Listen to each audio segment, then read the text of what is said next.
Hello everyone, আজকের এই এক্সপ্লেনারে সবাইকে অনেক অনেক স্বাগত। আজ আমরা এমন একটা টপিক নিয়ে কথা বলবো যেটা নিয়ে আমাদের সমাজে এক অদ্ভুত নীরবতা কাজ করে। মেনোপজ।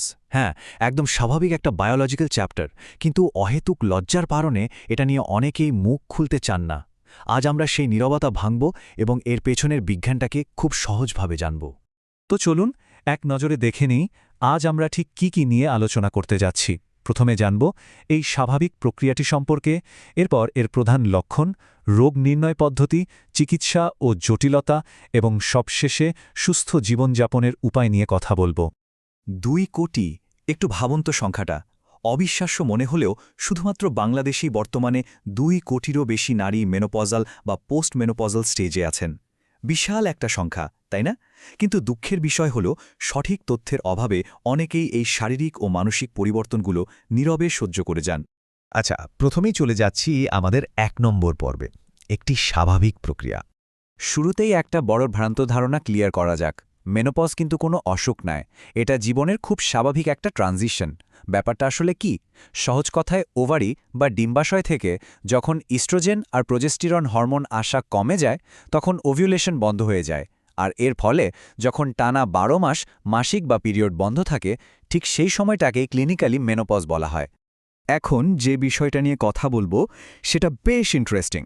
বিশ্বব্যাপী মেনোপজ হওয়ার গড় বয়স যেখানে 51 বছর, আমাদের বাংলাদেশে কিন্তু সেটা বেশ আগে হয়, গড়ে ৪৫ থেকে ৪৮ বছরের মধ্যেই। কেন এমনটা হচ্ছে? গবেষণায় দেখা গিয়েছে আর্থসামাজিক কারণ, দীর্ঘমেয়াদী পুষ্টিহীনতা আর অতিরিক্ত কায়িক শ্রমের মতো বিষয়গুলো এর পেছনে সরাসরি দায়ী। অনেকেই হয়তো ভাবেন মেনোপজ বুঝি রাতারাতি ঘটে যাওয়া কোনো ঘটনা। আসলে তা নয়, এটা রীতিমতো একটা দীর্ঘ জার্নি। মেনোপজ হল জাস্ট একটা পয়েন্ট, ওই যে 12 মাস পিরিয়ড বন্ধ থাকার পয়েন্টটা। কিন্তু এর আগের কয়েক বছর ধরে যে অনিয়মিত মাসিকের সময়কাল চলে তাকে বলে পেরিমেনোপজ, আর মাসিক বন্ধ হওয়ার পরের পুরো জীবনকালটা হল পোস্টমেনোপজ। সাধারণত বয়সের সাথেই এই স্বাভাবিক মেনোপজটা আসে, কিন্তু কখনো কখনো এটা অকালেও হতে পারে, যাকে আমরা বলি মেডিকেল মেনোপজ। ধরুন, সার্জারির মাধ্যমে ওভারি ফেলে দেওয়া, অটোইমিউন ডিজিজ বা কেমোথেরাপির কারণে খুব দ্রুত এই স্টেজটা চলে আসতে পারে। এমনকি অবাক করার মতো ব্যাপার হলো, ধূমপানের কারণেও কিন্তু এই ট্রানজিশন স্বাভাবিকের চেয়ে 1 থেকে 2 বছর আগে হতে পারে। এবার আসা যাক আমাদের দ্বিতীয় পর্বে, প্রধান লক্ষণসমূহ। এই ট্রানজিশনের সময়টা শারীরিকভাবে প্রচণ্ড বৈচিত্র্যময়। ধরুন, হঠাৎ করেই শরীর ভীষণ গরম হয়ে গেল, যাকে বলে হট ফ্ল্যাশ, সাথে রাতের বেলা হঠাৎ অতিরিক্ত ঘাম। ফলাফল, দীর্ঘমেয়াদী ইনসোমনিয়া বা ঘুমের চরম ব্যাঘাত।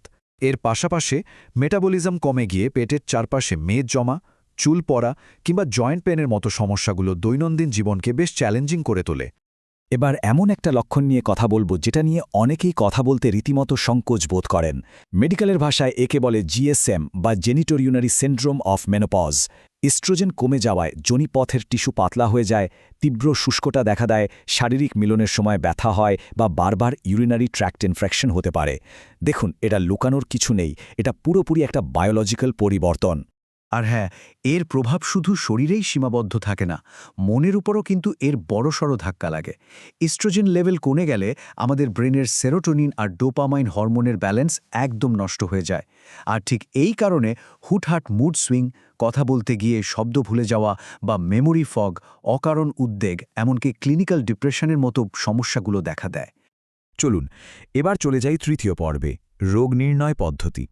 তো ডক্টররা আসলে কিভাবে ক্লিনিক্যালি কনফার্ম করেন যে মেনোপজ হয়েছে? সাধারণত ৪৫-এর বেশি বয়সীদের ক্ষেত্রে শুধু ক্লিনিক্যাল হিস্ট্রি শুনেই, মানে টানা 12 মাস মাসিক বন্ধ থাকার ব্যাপারটা জেনেই এটা ডায়াগনোসিস করা যায়। কিন্তু বয়স যদি 40-এর কম হয়, তখন কিছু ল্যাব টেস্ট লাগে। বিশেষ করে রক্তে FSH হরমোনের মাত্রা 40-এর ওপরে গেলে বিষয়টা নিশ্চিত করা হয়। পাশাপাশি থাইরয়েড টেস্ট আর হাড়ের অবস্থা বোঝার জন্য ডেক্সা স্ক্যান করাটা ফিউচারের সুরক্ষার জন্য বেশ জরুরি। এখন আমরা আলোচনা করব 4 নম্বর পর্ব নিয়ে, চিকিৎসা ও জটিলতা। স্বস্তির বিষয় হল এই উপসর্গগুলোর জন্য মডার্ন মেডিসিনের দারুণ সব সমাধান আছে। সবচেয়ে পপুলার আর কার্যকর হল হরমোন রিপ্লেসমেন্ট থেরাপি বা HRT। তবে এটা অবশ্যই একজন রেজিস্টার্ড গাইনোকোলজিস্টের পরামর্শেই নিতে হবে। আবার যাদের ক্ষেত্রে হরমোন থেরাপি নেওয়াটা রিস্কি, তাদের জন্য ভেনলাফ্যাক্সিন মতো নন হরমোনাল ওষুধগুলো হট ফ্ল্যাশ বা ঘুমের সমস্যায় খুব ভালো কাজ করে। আর লোকাল প্রবলেম বা GSM এর জন্য ইস্ট্রোজেন ক্রিমও সরাসরি ব্যবহার করা যায়। কিন্তু কেন এই চিকিৎসাগুলো প্রয়োজন? চিকিৎসা না করালে কি হবে? এখানেই আসল বিপদ। ইস্ট্রোজেনের প্রোটেকশন যখনই সরে যায়, তখনই হার্ট অ্যাট্যাক আর হাড় ভাঙার ঝুঁকি এক লাফে অনেক বেড়ে যায়।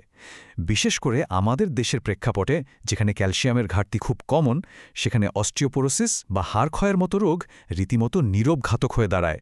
সাথে ডায়াবেটিস আর ডিপ্রেশনের ঝুঁকি তো আছেই। চলে এলাম আমাদের শেষ পর্বে, সুস্থ জীবনযাপন। এই পার্টটা আমার সবচেয়ে প্রিয়, কারণ এটা পুরোপুরি আমাদের নিজেদের হাতে। প্রতিদিন মাত্র 30 মিনিটের ব্যায়াম, হোক সেটা হাঁটা, সাঁতার কাটা বা যোগব্যায়াম, হাড়ের ঘনত্ব ধরে রাখতে জাদুর মতো কাজ করে। খাবারের তালিকায় দুধ, দই, ছোট মাছের মতো ক্যালসিয়াম সমৃদ্ধ খাবার আর ছোলা বা মসুর ডাল রাখতে পারেন। আর হ্যাঁ, ধূমপান একদম বাদ। পাশাপাশি মানসিক স্বাস্থ্যের জন্য সাপোর্ট গ্রুপ বা সিবিটি থেরাপির হেল্প নেওয়াটাও এই ট্রানজিশনটাকে অনেক বেশি মসৃণ করে। এই পুরো এক্সপ্লেনারের মূল কথাটাই হল, এটি একটি সম্পূর্ণ স্বাভাবিক শারীরিক প্রক্রিয়া। সঠিক তথ্য, সময়মতো চিকিৎসা আর পরিবারের একটুখানি সাপোর্ট, ব্যাস এই সময়টা অনেক বেশি সহজ হয়ে যায়। এটা নিয়ে লুকোছাপার কিছু নেই, বরং খোলামেলা কথা বলাটাই হচ্ছে এই নীরবতা ভাঙার প্রথম পদক্ষেপ। একদম শেষে এসে একটা প্রশ্ন দিয়ে আজকের আলোচনা শেষ করছি। সমাজ কি মেনোপজের এই তীব্র লক্ষণগুলোকে কেবল বয়স বাড়ার স্বাভাবিক ব্যাপার বলে এড়িয়ে যাবে, নাকি এই দীর্ঘদিনের স্টিগমা বা ট্যাবু ভেঙে সবার জন্য সঠিক চিকিৎসা সেবা নিশ্চিত করতে এগিয়ে আসবে? এই ভাবনার জায়গাটা সবার জন্যই খোলা রইল। আজ এখানে শেষ করছি। তথ্যের এই প্রবাহ এভাবে চলতে থাকুক।